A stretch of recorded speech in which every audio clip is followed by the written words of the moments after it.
So the next handful of files in the circle unit is going to have to do with finding angles and finding pieces of segments or whole segments. And this is very heavy in the vocabulary.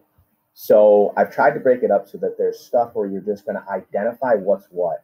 Because if we can't do that, then we have no hopes of getting the questions right. So if you kind of just skip through this stuff and don't pay attention to what the things actually are, this is a nightmare.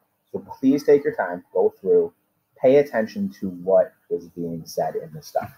So the big thing here, we're talking about angles, is that angles are always related to their intercepted arcs.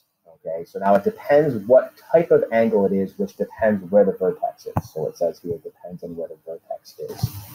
So we have to make sure that we're identifying immediately when we're talking about an angle where that vertex is. And that's what we'll talk about in the other videos that are happening here.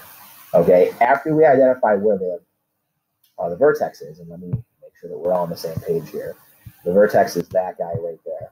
Okay, where the vertex is, the common endpoint of the two sides.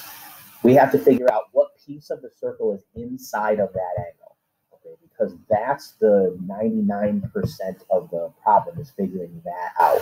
What kind of angle is it, which then tells me what rule I'm supposed to use, and then, hey, where's the arc, okay?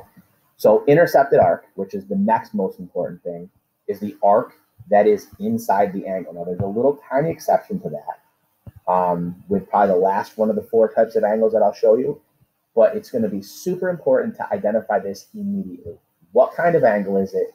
What arc is it working with? All right, because then after we know that, we can deal with what we're supposed to do with that information.